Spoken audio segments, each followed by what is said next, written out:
नमस्कार दोस्तों, एक नई लर्निंग के साथ हाजिर हूँ और आज की इस स्टॉक लर्निंग में हम लोग चर्चा करने की प्रयास करेंगे एक डायग्नोसिस सेंटर वाली कंपनी को। कंपनी का नाम है विजाया, विजाया डायग्नोसिस सेंटर।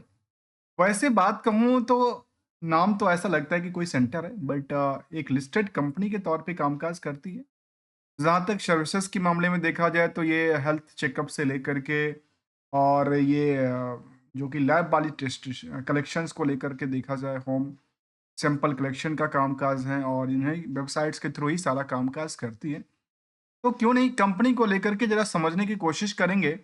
जो कंपनी जो कामकाज करती है डायग्नोसिस से, इससे कितने पैसे आते हैं और इसका जो मार्केट रेंज है वो क्या कहती है, मार्केट पोटेंशियल क्या कहती है, आने वाले समय में क्या डिमांडेबल बनने वाली है या ऐसे कि नहीं कि मार्केट में थोड़े दिनों के लिए आई और दोबारा चली जाएगी। चलिए हम लोग जानने की कोशिश करेंगे विजाया डायग्नोसिस्ट सेंटर लिमिटेड को लेकर। इनकी स्टॉक प्राइस देख करके बड़ा अंदाजा लगता है कि अच्छा, बड़ा ही अट्रैक्टिव बनता है। क्यों बनता है? क्योंकि यहाँ पे डिमांड लगातार बनी है। देखिए, देखा जाए तो सेक्टर ही डिमांड की है, वो है होती है। खास करके डायग्नोसिस सेंटर की बात करें, कोई हेल्थ सेक्टर की बात करें, लगातार डिमांड में ही रहती है। रिसेशंस बहुत कम ही देखने को मिलता है। जहां तक बुक वैल्यू की बात करें तो कहती है 70 का, इंटरसेक वैल्यू है 252 का। और जो क्वालिटी के बेसिस पे जो हम देखें, जो इनका निवेशों को लेकर के इंटरेस्ट कितना है कंपनी में, तो जो इंडस्ट्रियल पी है उसके अकॉर्डिंग यहाँ पे कंपैरिजन करते हुए काफी ज्यादा इंटरेस्ट बना हुआ है। अर्थात क्या डिमांड में लगातार बनती हुई नजर आई है, एक शॉर्ट टर्म डिमांड्स है। ये तो हमें ट्रेंड दिखाएगा कि ट्रेंड क्या कहना चाहती है और ट्रेंड क्या डिमांड को लगातार बढ़ाने की इच्छुक है। साथ में क्या ट्रेंड के साथ जो ट्रेड कर रही है कंपनी अपनी सर्विसेज को देकर के, उनमें क्या ट्रेंड कहता है। जहां तक R O E R O सी का सवाल है, 17 से लेकर 19% का आंकड़ा दिलाती है। जो कंट्रोल की बात है कंपनी का, वो प्रमोटर्स बनी हुई है 53% के आसपास और डिविडेंड की ट्रैक रिकॉर्ड भी रही 9% का। इन सभी पहलों की तरफ क्या आगे आने वाले समय में ये जो स्टॉक की प्राइस है 1183, क्या आने वाले समय में यहाँ से ये उछाल करके क्या 1500 के आसपास जा सकता है? दोस्तों, मैं आपको 1500 की नंबर बता रहा हूँ, इसका मतलब ये नहीं आपको टारगेट दे रहा हूँ, बिल्कुल नहीं दे रहा हूँ। ये हम कंक्लूजन की तरफ चलेंगे जो क्या आने वाले समय 1500, 1700, 2000 पॉसिबिलिटी है, या ऐसी बात तो नहीं कि जो 500 के आसपास या 2 रुपये पे आ जाए। जहां तक कंपनी का कर्ज को लेकर सवाल है तो 0.40 कहता है। करंट रेशियो के नंबर को कहती है 2.36 का आंकड़ा कहती है। अब पूरे पूरे मार्केट में 10 करोड़ 30 लाख शेयर है। हम अक्सर इस बातों को हाईलाइट करते हैं। तो दोस्तों, ये हमेशा लिमिटेड होती है, इसलिए इसको ना हमेशा देखना जरूरी है। और इसमें डिमांड सप्लाई को लेकर देखा जाए तो 53% इसी पोजीशन की होल्डिंग किसके पास है? प्रमोटर के पास है। रेस्ट और इंक्लूडिंग द सभी मिलाकर के 11,700 करोड़ का मार्केट कैप होती है। जहां तक नेट इनकम मार्जिन की सवाल है, डेटर्स का सवाल है, रेशियोज का सवाल है और प्रॉफिटेबिलिटी वर्सेस डेटर्स का सवाल है, इनको भी हम क्या करेंगे, कंक्लूजन के मोड में चलेंगे और समझने की कोशिश करेंगे, क्योंकि हमने इसको लेकर के स्पेशल्स बनाया है जहां पे हमें रिस्क को दिखाता है कि आखिर इस बिजनेस में जो रिस्क है वो रिस्क कितना है, रिस्क कितना परसेंट का कहता है, कितनी परसेंट की रिस्क पे रिजल्ट लेके आती है, रिजल्ट के बेसिस पे रिटर्न क्या बना पा रही लगा, क्या स्टॉक की डिमांड है, क्या कंपनी की डिमांड है। दो तरह की चीजें, क्या कंपनी की डिमांड के बेसिस पे मार्केट की डिमांड है, या केवल और केवल मार्केट डिमांड है कंपनी में नहीं है। ऐसा भी कई बार हमने लोगों ने देखा है और समझा है, क्योंकि ऑलमोस्ट काफी सारे कंपनी पे हमने डिटेल्ड स्टडी करता रहता हूँ और देखने की प्रयास करते रहता हूँ। कंपनी की बजाय जो कि डायग्नोसिस सेंटर है, जो कि कामकाज leading diagnosis medical Medicare services providing in the south, जो कि साउथ ईस्टर्न इंडिया की बात करती है, and offer comprehensive service that including the nuclear medicine, जो कि रेडियोलॉजीज, इसके अलावा लेबोरेटरीज के अलावा health checkup and the medical services को लेकर के देखा गया और इनमें प्रोवाइड ऑफ सर्विसेज की लेकर के बात रखती नजर आई। क्यों नहीं, इसकी 1 साल की आप रिटर्न को देखेंगे तो करीब 82% का रिटर्न है। और ट्रेंडिंग की बात कहती है कि इन्होंने अपनी हायर टू हायर के आसपास लगातार नई जगह बनाई है, डिस्टेंस क्रिएट किया है। जबकि बीच में एक बड़ी लंबी इसमें गिरावट भी देखने को मिला था। खास करके यहाँ पे डिमांड को लेकर के थोड़ा-सा मार्केट में घिसकती हुई नज़र आई थी, जिनके पास थे पोर्टफोलियो में थोड़ा-सा डाउनसाइड देखने को मिला होगा उस सिचुएशन में। लेकिन आज ये कह सकते हैं, जो जहाँ भी जिन लोगों ने जहाँ पे लिया था, आज के टाइम में वहाँ तक इनकी प्रॉफिटेबिलिटीज़ लगातार बनती नज़र आई। चलिए हम लोग जानने की कोशिश करते हैं कंपनी को क्या कहना चाहती है और वो क्या कहना चाहती है। जहाँ तक सितंबर तक की डेटाबेस का सवाल है, तो यहाँ पे देखा गया कि यहाँ पे सस्टेनेबिलिटी लगातार बनी हुई है। 33-31% तक की इनकी सेल्स रेवेन्यू बढ़ती है। कहाँ से? From the part of the सितंबर से सितंबर में। लेकिन बाकी जो पार्ट है वहाँ भी इन्होंने ग्रो को लगातार जन्म देता हुआ नजर आया है। इन्हीं पहलों की तरफ हम नंबर को देखें तो कंपनी का खुद का कारोबार 169 करोड़ और होल्डी ऑन जो सब्सिडरी कंपनी है उनका सब मिलाकर के कारोबार की बात कर रहे हैं तो 183 करोड़ की टर्नओवर क्रिएट कर, जो कि आप ट्रेंडिंग को देखेंगे तो लगातार यहाँ पे एक रैली बना के लिखी। कहाँ 121, 139, 133, 135, 156, 100। तो क्या लगता है कि यहाँ पे लगातार ट्रेंडिंग चल रही है, सेल्स लगातार बढ़ रही है, ऑपरेटिंग प्रॉफिट में लगातार वृद्धि दर्ज करती है, नेट प्रॉफिट में लगातार वृद्धि दर्ज करती है। और आज तक के सबसे ज्यादा इन्होंने पिक और इसको अवार्ड वाली सिचुएशंस मिलती हुई गई सेल्स को। ईयरली नंबर की बात करें तो कंपनी ऑलमोस्ट 600 करोड़ से ज़्यादा के टर्नओवर क्रिएट कर चुकी है और उसमें से 133 करोड़ की प्रॉफिट भी बुक कर चुकी है। अदर सोर्स ऑफ इनकम और यदि हम इंटरेस्ट की बर्डन को देखें तो 50% तो एडजस्टमेंट कर लेती है, लेकिन 50% की बर्डन बनी हुई है।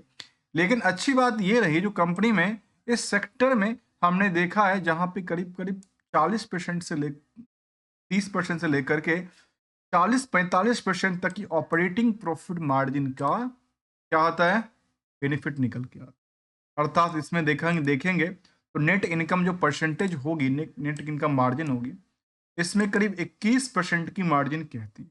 क्या कहती है? 21% की मार्जिन तो कहती है। रिस्क को देखें तो 11 दिन की टाइम फ्रेम में रिस्क की बात कहती है। और इसके अलावा यदि हम उन पहलों को देखें, हमारे सामने एक डेट पेबल को लेकर के दिखाती है। अर्थात एक चीज तो हमारे साथ साफ दिखती है, जो कंपनी पैसे लेती तो है लेकिन देने के टाइम में बहुत दिक्कत कर, देने के टाइम में बहुत ही नखराबाजी करती है और नखरा के चक्कर में 184 दिन का टाइम ले लेती है जी। अब इसमें डे पेबल में चाहे सैलरी का पार्ट हो या अपने वेंडरों को पेमेंट का, यदि आप बैलेंस शीट को देखें तो ये कह सकते हैं कि इन्होंने कर्ज को लेकर के लगातार बढ़ोतरी किया है। पिछले कुछ पीरियड से साल दर साल लगातार बढ़ोतरी कर रही है। तो क्या इनको खाना पूर्ति के लिए चाहिए या कुछ अपने एसेट्स क्रिएट करने के लिए चाहिए? यहाँ पे देखा कि कंपनी लगातार अपनी फिक्स एसेट्स में लगातार डेवलप कर रही है। इसके अलावा जो इन्वेस्टमेंट की पार्ट थी उसको लगातार वृद्धि में कर रही है और अदर एसेट्स के अंदर भी रखी है। इन सभी का हमने नंबरों को लिया एक शॉर्ट टर्म में और ये समझने की कोशिश किया तो सेल्स वर्सेस जो डेटर्स का पार्ट था वो केवल 2% निकल के, जबकि प्रॉफिट वर्सेस डेटर को देखा तो क्या कहती है, करीब 10% की आंकड़ा, जो काफी बेटर की बात कहती है। इसको कह सकते हैं इनके अकॉर्डिंगली जो फंडामेंटल हैं वो कहते हैं कि स्ट्रांग है। ठीक है, जब फंडामेंटल स्ट्रांग है तो क्या फ्यूचरिस्टिक्स की बात कहती है। दोस्तों देखा जाए फ्यूचरिस्टिक्स में live sector, medical health sector में काफी बेटर रिजल्ट आने वाले समय में और ग्रोथ पॉसिबिलिटी बनती है। सिंपल शब्दों में यदि ईयर ऑन ईयर बेसिस का ग्रोथ की चर्चा करें तो लगातार सेल्स में बढ़ोतरी है, प्रॉफिट में बढ़ोतरी देखा गया, स्टॉक प्राइस लगातार घोड़े की रफ्तार से चल रही है दौड़ रही है, जबकि इनका रिटर्न ऑन इक्विटी इनको लगातार एक सपोर्ट देने के लिए तैयार बैठा है कि भाई आप इसके प्रति उड़ो और उड़ते रहो। जबकि यदि आप निवेशकों के इंटरेस्ट को भी जाने तो हमें अच्छी लगी ये बात, जो कंपनी के मार्केट कैप 11,000 करोड़ के आसपास, बेटर इंटरेस्ट कहती है निवेशकों को लेकर के। और निवेशकों के इंटरेस्ट में देखा गया यहाँ पे FII, DII ने भर के अपनी झोली में भर भर के झोली भरा कर, क्या कह सकते हैं, भर के झोली भरा है। 18% से ज्यादा एफआई है कंपनी में। डीआई की बात 23%, आम पब्लिक के पास केवल 4%। ये आंकड़ा देती है। इस 4% की होल्डिंग में कौन है, करीब 62,000 शेयर होल्डर हैं, जो पहले तो और ज्यादा थे। धीरे धीरे करके क्या हुआ, एफ आई और डी आई ने इसको ज्यादा खरीद लिया। पहले तो एफ आई काफी ज्यादा था, बाद में डी आई धीरे धीरे अपनी पोजीशन को बढ़ाने में लगी है और डी आई यहाँ से एफ आई बेचने में लगा हुआ। जहां तक निपॉन की बात करें, एक्सिस की बात करें, बड़ी बड़ी जो कोटक की बात करें, इसके अलावा मीरा एसेट्स की बात करें, तो जितनी बड़ी डीआई है इंडिया के, वो सब यहाँ पे अपनी फंड करीब 24% के आसपास। इसीलिए कह सकते हैं कि फंडामेंटली आने वाले समय में और बेटर रिजल्ट दे सकता है। और निवेशकों की माने तो यहाँ पे जो लास्ट रेट इसका अपडेटेड इंफॉर्मेशन है, उसके बेसिस पे कंपनी के पास क्या न्यू प्लानिंग और न्यू ग्रोथ रेट की बात कहती है विजाया। ये जो रिजल्ट की पॉइंट रहा है, उसमें उन्होंने ये भी दर्शाया होगा कि रेवेन्यूज लगातार ग्रो पे है। वायो वाई में एक बेटर लगा मुझे, वायो वाई में 31% की ग्रो करती है। रेवेन्यू एक्सपेंसेस भी 23% ग्रो करता है। ओवरऑल यदि आप फुटफॉल की बात करें तो निकल के आते कि 24% के आसपास की बात। टोटल जो टेस्ट पार्ट था वो कितना 30% के आसपास इंक्रीज कर, एविटा 52% बढ़ती है। और जो ये पॉइंट था, इसमें 22 बेसिस पॉइंट की बढ़ोतरी देखा गया है।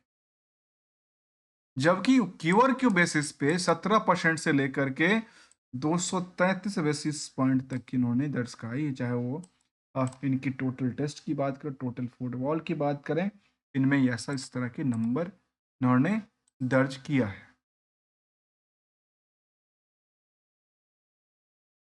यदि हम अगले पहलू की तरफ ध्यान दें, तो यहाँ पे हमारे सामने बाकी सारी चीज़ निकल के आती है।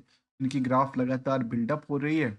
और इन्होंने कहा कि हमारे पास जो बी टू सी कस्टमर हैं, उन्होंने कहा कि हमारे पास बी टू सी में करीब 92% कस्टमर बेस है। ज़्यादातर कस्टमर से ही डील करती है कंपनी, और इनके पास स्ट्रेटजी और इन्होंने ऑफिस की बात किया है, अपनी एक्सेलेंट मीट्स एनहांसमेंट की बात रखी है। जहाँ पे इनका रिवेन्यू ग्रोथ को लेकर के, सेंटर को लेकर कहते हैं कि सेंटर जो काउंट है 30/9 तक में, उसमें कहती है जो हैदराबाद बेस में करीब 93 सेंटर है, रूपार्ट्स में करीब कितने 32 हैं, पुणे के अंदर 18 सेंटर हैं, कलकत्ता में 2 हैं, अदर्स स्टेट में 2 हैं, और टोटल इनके पास 147 सेंटर हैं जहाँ पे इनका टेस्टिंग, मेडिकल का काम और हेल्थ सेक्टर में इनका कामकाज चलती रही है। इसके अलावा उन्होंने अपनी प्रेजेंस को लेकर अलग अलग कहा है कि हमारे पास गुरुग्राम से लेकर के और बाकी सारे स्टेट में हमारा कामकाज है। कंपनी के ओवरव्यू देते हैं कि 40 प्लस का एक्सपीरियंस हो चुका है, 147 सेंटर्स हैं, 250 प्लस डॉक्टर्स इनके पास हैं, 24 सिटी को कवर करती है, और करीब इनके पास मतलब मार्केट में क्या हो रही है, सस्टेनेबिलिटी बनती जा रही है धीरे धीरे करके। और इस सेगमेंट में, यदि सेगमेंट में बेटर है तो बेटर हो सकता है। जहाँ पे इनकी सप्लायर की बात करें, ये कहते हैं कि टेक्निकल रोबिस्ट टेक्निकल जो हमारे पास है, जिसमें कि फिलिप्स हैं या फिर जो यूनाइटेड इमेजिन्स हैं, जो उनके सप्लायर्स हैं, सेमेंट्स की बात करें जो प्रोडक्टिविटीज को लेकर कहती है, और इन्होंने इसको लीडरशिप अवार्ड बाकी सारी चीज़ों में अच्छी खासी उन्होंने ग्रो को बटन बटाई रखी है। हमने इनको एक ओवरव्यू के तौर पे समझने की कोशिश किया, जिनकी परसेंटेज वाइज क्या डेटा डिक्लेयर करती है। जबकि पीयर्स में अपोलो है, हॉस्पिटल्स, मैक्स हेल्थ केयर, इन सभी कंपनियों के कंपैरिजन देखेंगे तो हमारे सामने दिखता है कि यहाँ भी निवेशकों का इंटरेस्ट काफ़ी ज़्यादा भरा हुआ है। और इसके अलावा यदि हम इसको पॉइंट को देखें तो ये भी हमारे सामने काफ़ी बेटर लेके आती है। हमने इन पार्टों को भी समझा। और यदि हम मार्केट की तरफ मूव करके देखें तो 7-8% कई बार बढ़ जाती है। हेल्थ केयर सर्विस प्रोवाइड कर स्मॉल कैप की कंपनियां हैं, काफ़ी छोटी सी कंपनियां हैं, और एक ही बार में हेल्थ केयर सेक्टर में सुबह से कोई परफॉर्मेंस नहीं था, लास्ट में आकर की बड़ी रैली बनाती नजर आई। जबकि कंपनी अपने निवेशकों को लेकर के कुछ हित भी सोचती है। मैनेजमेंट जो ₹1 के डिविडेंड देती है लास्ट कुछ 3 सालों से, सेम पॉइंट के हिसाब से देती है, जबकि इनके पास यदि आप इन पार्टों को देखें तो यहाँ पे लगातार better to better, better to better की बात इन्होंने रखी है, जो हमने पहले भी डिस्कस किया था। यदि एनालिसिस की पार्ट को देखें तो हेल्थ केयर सेगमेंट के हिसाब से पिछले 3 सालों में इनकी स्टॉक में लगातार डिमांड बढ़ी है। आज तक की बात करूं तो ये कई बार परसेंटेज चेंज हो जाती है, क्योंकि बुल मार्केट बियर मार्केट से कंपेयर करने के फ्रेम में।